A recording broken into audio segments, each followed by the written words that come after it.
Have you ever avoided opening your bank app because you already knew the number would drag your stomach to the floor? I did that for months. And each time I pushed the thought away, I told myself the same comforting lie, that everything was fine as long as I kept the lights on and made the minimum payments. The truth I never wanted to admit was simple. I was drowning long before I realized I was underwater. The question that haunted me was this: how does a grown man, a police officer sworn to protect and serve, let his own financial life fall apart? Before everything collapsed, I convinced myself I was steady. I had a respectable job, a house with a yard, and a girlfriend who posted pictures of us like we were building something promising. On paper, it looked like I was winning. In reality, I was balancing my entire life on a cracked foundation I refused to inspect too closely. The house was the biggest crack, even though I pretended it was the crown jewel. I bought it to honor my father after he passed, because he always said a man should own his own place. I heard his voice every time I toured properties, urging me towards something bigger, something worthy. I never stopped long enough to ask whether he ever meant for me to cripple myself financially just to satisfy his memory. I only knew that signing the papers made me feel like I had done something right for once. But even in those early days, the unease was there. It showed up as skipped dinners after long shifts, because I had to make the grocery budget stretch. It showed up as the soft click in my car's engine, the one I pretended not to hear because I could not afford another repair. It showed up when I carried the mail inside and dropped it on the counter without opening anything that looked like a bill. My girlfriend had her own financial shadows. She had student loans that she never wanted to talk about. Anytime I tried to ask, she brushed it off with a quick smile and a subject change. I didn't push. I was afraid of what I might learn. There were quiet moments when I felt the truth pressing against my chest, a tightness I ignored. I told myself everyone struggles, everyone has debt, everyone feels tired. But deep down, I knew I was not struggling responsibly. I was avoiding. And pretending only works for so long before life decides to call your bluff. The moment everything began to unravel was so ordinary that I almost missed it. I had just come off a long double shift, the kind that leaves your uniform stiff with sweat and your shoulders aching like they belong to someone else. All I wanted was a few basic groceries before going home. Bread, eggs, a frozen bag of vegetables. Nothing complicated. I scanned each item, slowly, exhausted, detached. Then, the card machine beeped. Not the friendly beep, but the sharp one. The one that cuts through a grocery store's soft hum and lands straight in your gut. I stared at the screen as if I had misread it. Declined. The word glowed like an accusation. Behind me, someone coughed impatiently. I felt heat rising along my neck. My girlfriend, who had come with me after her shift, stood a few feet back, scrolling through her phone. When she looked up and saw my expression, she gave me a small smile, trying to make the embarrassment disappear. "It's probably just the machine," she whispered, already reaching for her own card. But it wasn't the machine. I knew that. I felt it in the hollow space under my ribs. I forced a laugh and muttered something about the bank being weird lately, but the shame clung to me like humidity. Even as she paid and we walked to the car, my mind spun in circles. I unlocked my phone, opened my bank app, and as soon as the numbers appeared, I closed it again before panic could fully take shape. "That was embarrassing," she said lightly as we started driving. "But it's not a big deal. Stuff happens." Maybe stuff happens, but not like this. Not after months of subtle warning signs I kept pushing to the side like clutter I refused to throw away. At a red light, I took a slow breath and tried again to ask her about her student loans. Not to pry, just to feel like we were on the same team. "Let's not talk about that tonight," she said, her voice a shade too bright. "I'm tired." She wasn't the only one. In the silence that followed, I felt the divide between us widen. Not because she did anything wrong, but because we were both experts at running from the truth. She avoided her debt, I avoided mine. Together, we built a relationship on closed doors and unspoken panic. As we drove home with the groceries in the back seat, I felt the first real tremor of fear. Something was breaking beneath the surface. And for the first time, I wondered how long I could keep pretending I still had control. I finally faced the truth on a quiet Sunday morning, the kind where the world feels still enough that you cannot hide from anything, especially yourself. I sat at the kitchen table with a cup of coffee that had already gone cold. My girlfriend was still asleep. The house was silent, except for the refrigerator humming like it was trying to warn me. I opened my laptop and pulled up every account, every statement, every loan balance I had been avoiding. I told myself I could handle it. I am a police officer. I run toward emergencies, not away from them. But this was different. This time, I was the emergency. The numbers hit me like a punch to the chest. The first blow was the student loans. I had taken them out for a private school I never finished because my father became sick and I left to support my family. $252,000. I blinked twice, hoping the number would shrink. It didn't. Credit cards next. I thought I had maybe a small balance, maybe a manageable amount. Not the truth staring back at me. Multiple cards maxed out, minimum payments barely making a dent, interest growing like a weed I kept watering. Then the personal loans, then the car loan, and finally the mortgage I had convinced myself was necessary, noble even, because it honored my father's dream. When the total stared back at me, I felt my throat tighten. $451,000. My hands started to tremble. Not the controlled tremble of adrenaline after chasing a suspect, but the shaky, hollow kind that comes from fear you cannot control. My chest felt hot. My cheeks burned. I couldn't catch a full breath. I leaned back in the chair and pressed my palms over my face. How did I let it get this far? How did I let numbers become a mountain I could not see until I was already crushed beneath it? I kept thinking back to the little warnings, the times I skipped opening envelopes, the times I told myself I would make extra payments next month, the times I justified buying gear, eating takeout, buying small comforts after long, draining shifts. I had been patching emotional wounds with financial bandages, ignoring the infection underneath. When my girlfriend came downstairs, she saw the screen and frowned. "We can figure it out," she said softly. Then she added the sentence I feared the most. "But not right now. I can't deal with this today." She kissed my shoulder and walked away. The distance between us felt miles wide. I sat alone at the table, surrounded by numbers that no longer blurred. They were sharp, they were real, and they were mine to fix. That was the moment I knew the pretending was over. I thought seeing the numbers on the screen was the worst of it. I was wrong. The real collapse happened the moment I finally opened the mail. I had been stacking on the counter for weeks, maybe even months. I do not know how long exactly. All I know is the pile had grown tall enough that it felt like a second piece of furniture in the kitchen, something I stopped noticing because noticing meant dealing with it. That morning, I pulled the stack toward me and watched dust rise from the top envelope. Something about that small cloud made my stomach twist. I took a breath and tore open the first letter. Overdue. Another one. Past due. Another. Immediate attention required. Each sheet of paper felt heavier than the last, as if the ink itself carried weight. Soon the entire dining table was covered. A patchwork of red notices, late fees, interest statements, and printed reminders that I had been running from the truth longer than I wanted to admit. The silence in the room changed as the table filled.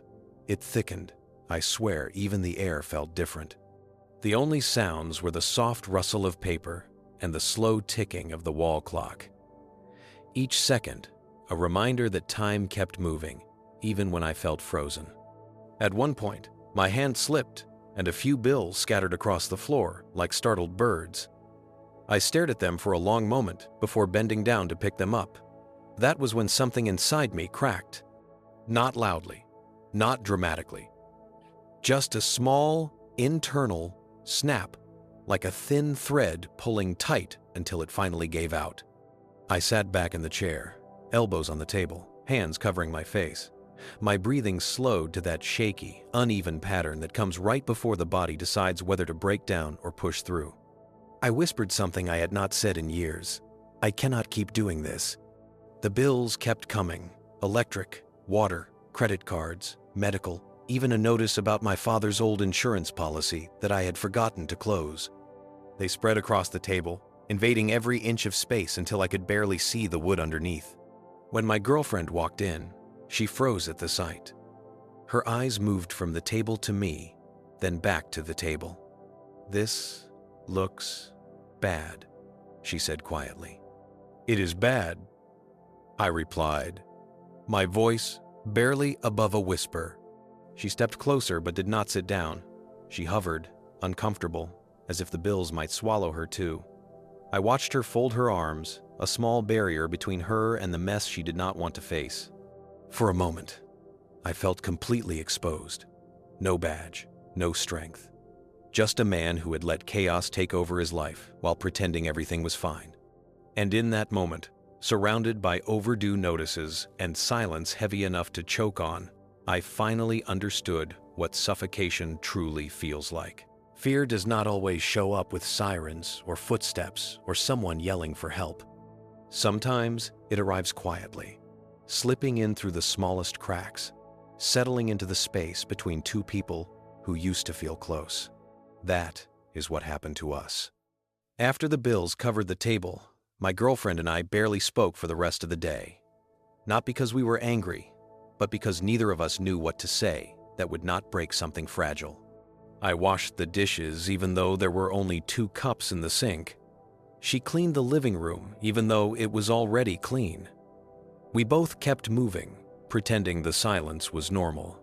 Later that night, I sat on the edge of the bed, scrolling through overtime requests I had ignored for weeks. The numbers were terrible, but the emotional weight was worse. My chest felt tight, like someone had placed a heavy book inside it. I wanted to talk. I wanted to say, "I am scared," but the words never made it past my throat.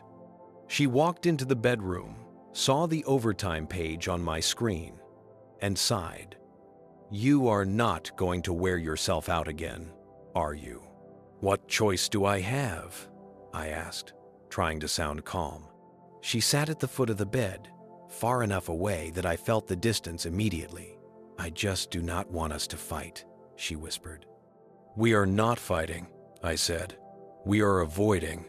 Her eyes dropped, and for the first time, she admitted something I had sensed for months. "I do not know how to talk about money without feeling like I am going to cry," she said.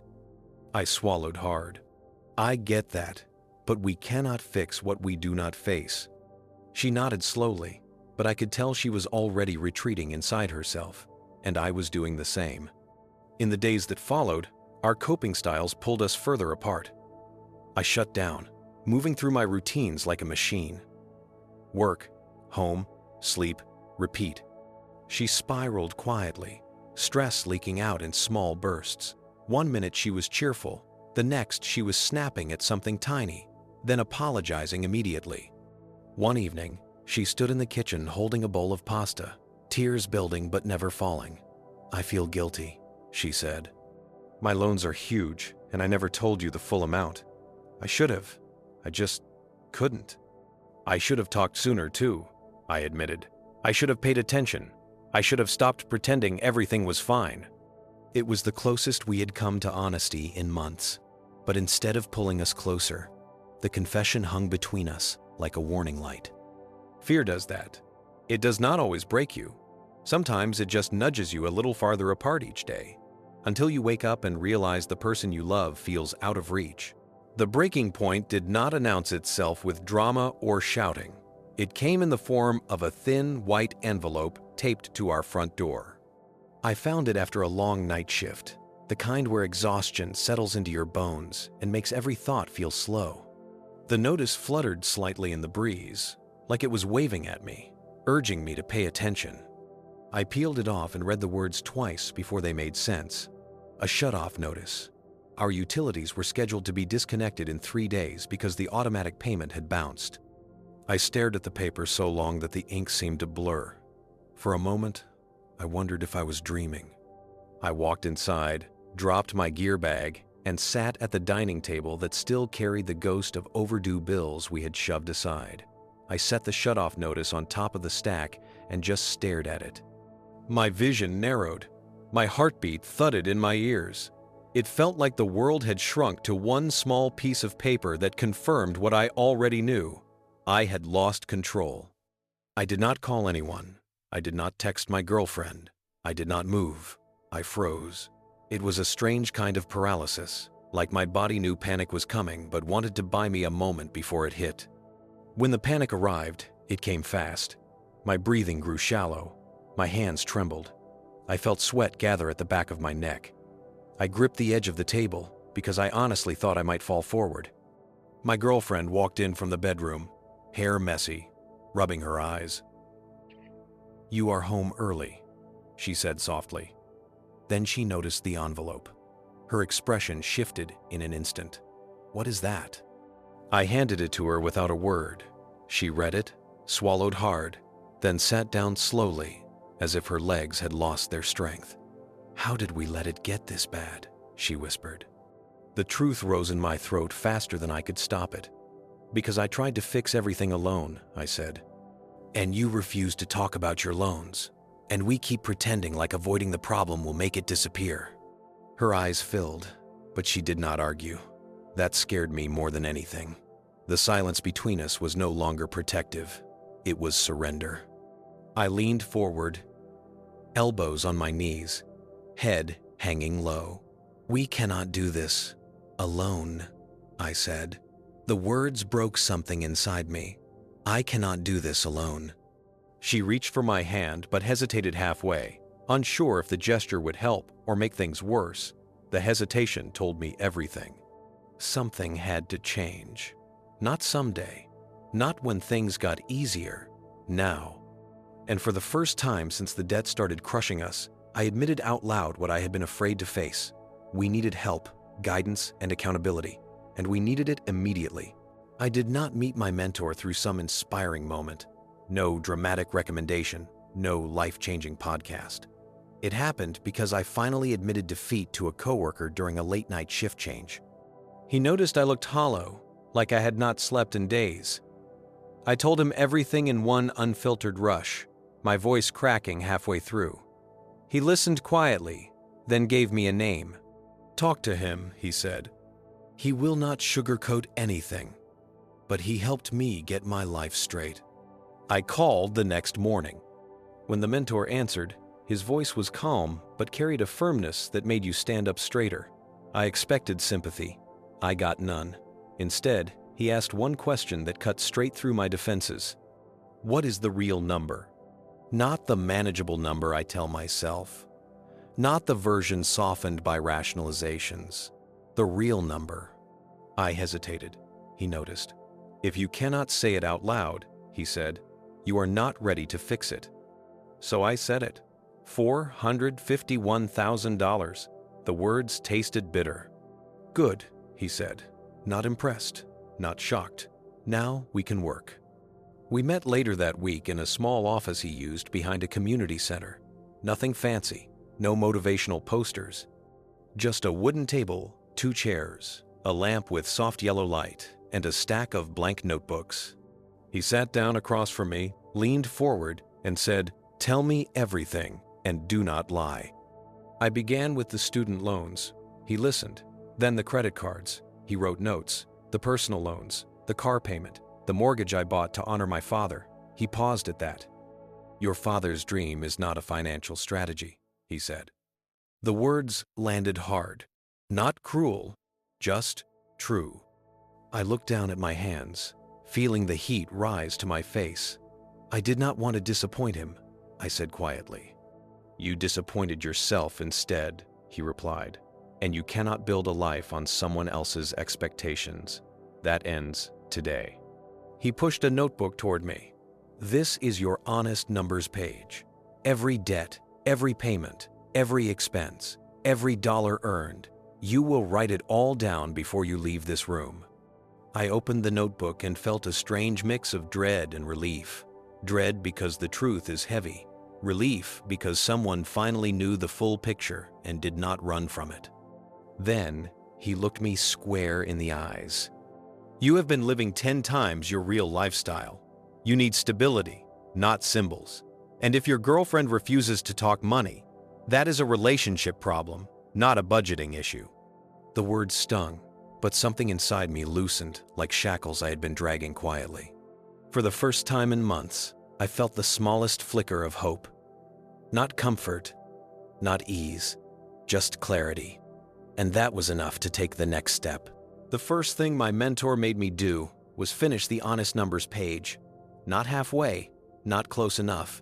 Every dollar, every line, every mistake I had been avoiding for years. When I finally put the pen down, the page looked like a confession written in ink. "Good," he said. "Now you can stop lying to yourself." Next came the zero-based budget. I always thought budgeting was about restriction. Turns out, it is about control. He walked me through every category, forcing me to justify each dollar. "You do not need that subscription," he said. "That is an excuse," he corrected when I hesitated. "You are spending from fear, not planning." By the time we finished, the budget felt like a mirror, showing me exactly who I had been: scared, reactive, and unintentional. Then came the part I dreaded, the lifestyle freeze.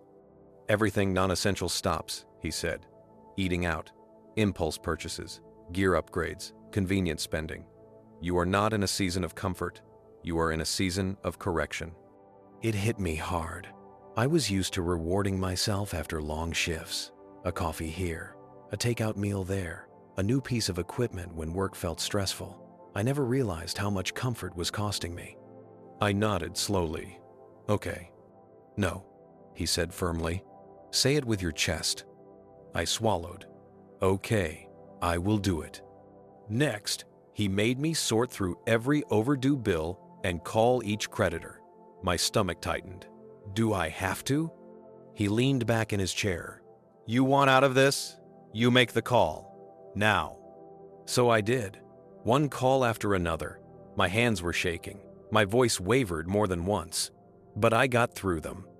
And every time I hung up, he gave the same nod, calm and steady, like he had known I could do it all along. Then we moved to income. "You cannot keep living on the edge," he said. "You need margin. Overtime shifts, security gigs, training assignments. Anything honest that gives you breathing room." I felt myself resisting. I was already exhausted. The idea of working more felt impossible. He saw the hesitation immediately. "That is fear," he said. "Use it as fuel, not an excuse." So I signed up for overtime, took a weekend security shift, agreed to help at the training academy twice a month. Slowly, the extra income began carving space in my life that debt had swallowed. Finally, the emergency fund. $500 is your first win, he said. Small, but powerful. It is emotional oxygen. By the end of the session, my brain felt overloaded, but my chest felt lighter.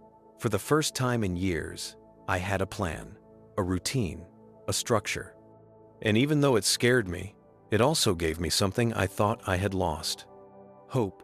Progress never showed up in big, dramatic moments. It arrived quietly, disguised as small wins that felt almost too insignificant to celebrate. But my mentor kept reminding me, small wins compound. Do not ignore them. The first win came 2 weeks after I started overtime. I paid the electric bill before the due date. Not late, not barely, on time. I stared at the confirmation screen longer than necessary, letting the feeling sink in. It was the first time in months that I felt like I was steering my life instead of being dragged behind it. My second win came when one of my credit card companies agreed to lower the interest rate after I called with a script my mentor helped me prepare. My voice had shaken during the call, but I pushed through. When they said yes, I let out a breath I did not know I had been holding. Then came the emergency fund. It grew slowly, like drops filling a cup, until one day I realized I had reached $500. My mentor called it emotional oxygen. He was right. Knowing that a flat tire or a broken appliance would not destroy me gave me a kind of peace I had forgotten existed. Not everything went smoothly, though. Halfway through the month, my car battery died. Normally, That would have sent me into a panic spiral. This time, I dipped into the emergency fund, replaced the battery, and moved on. No panic, just resolve. At home, things shifted too. My girlfriend began sitting with me at the table during budget nights. At first, she hovered near the edges of the conversation, offering quiet support without participating. Then one night, she surprised me. "I wrote down my student loans," she said, placing a folded sheet of paper on the table. I opened it slowly, bracing myself for the number. It was high, much higher than I expected. She looked nervous, twisting her fingers together. "I was ashamed," she whispered. I nodded. So was I. That was the moment something softened between us. It was not dramatic reconciliation. It was not instant teamwork, but it was honest, and honesty was new for both of us. Over time, we began sharing the workload. She cut back on her spending. I packed lunches instead of buying meals during shifts. We both stopped avoiding the mailbox. We even started leaving a small jar labeled "wins" on the kitchen counter, where we wrote down achievements, no matter how small. A lower bill, a paid-off card, a full week without arguing about money. One evening, I found myself sitting outside on the steps, watching dusk settle over the neighborhood. For the first time since buying the house, I felt like it was truly mine. Not a burden, not a symbol, but a place I could grow into. My mentor checked in every week. He listened, corrected, pushed, and nudged. Not gentle, but steady. And during one call, he said something I will never forget. "You are not out of the woods yet," he said, "but you are walking in the right direction." For the first time, I believed him. The house feels different now. It is not bigger. It is not newer. Nothing about it physically changed. But somehow the air inside moves easier, like the walls are finally letting me breathe. Maybe it is because the dining table is no longer buried under bills. Maybe it is because the mailbox is no longer a source of dread. Or maybe it is simply because I am no longer pretending. I walk through the hallway in the early morning quiet, the kind of quiet that used to feel heavy but now feels calm. My girlfriend is at the kitchen counter packing her lunch, something she started doing when she joined me in budgeting. She glances up and smiles, a small one, but it carries something we used to lack: ease. We still have a long journey ahead of us. The debts are not gone, the student loans are still steep, and the house will challenge us for years. But now we talk, honestly, regularly, even when the conversations are uncomfortable, especially then. One evening, as we were reviewing the budget, she rested her hand on mine and said, "I want us to keep choosing this, not just fixing the numbers, fixing us." It was the quietest kind of healing, but it was real. My father's memory feels different now too. For a long time, buying this house felt like a tribute, then it felt like a mistake, and now it feels like something in between. I realized I can honor him by learning from the pressure he put on himself, not by repeating it. He wanted me to own a home because he believed it meant stability. But I understand now that true stability is not in the walls or the yard. It is in the choices I make every day. The choices to be honest. The choices to be disciplined. The choices to stop running from fear. I no longer avoid my bank app. In fact, checking it has become part of my routine, not because the numbers are perfect, but because they no longer control me. I am learning that peace is not the absence of debt, it is the presence of clarity. My mentor still calls every so often. Not to lecture, but to check in. "Keep walking," he always says. "Keep owning your part." And I am. Slowly, steadily, with fewer excuses and more intention. If you are listening to this, and you see pieces of your own life in mine, I hope you hear this part clearly. You are not stuck. You are not doomed. You are not your mistakes. You can start again with one honest page, one conversation, one tiny win. And if this journey helped you at all, even in a small way, consider sharing your story too. Someone out there might be waiting for the courage to begin.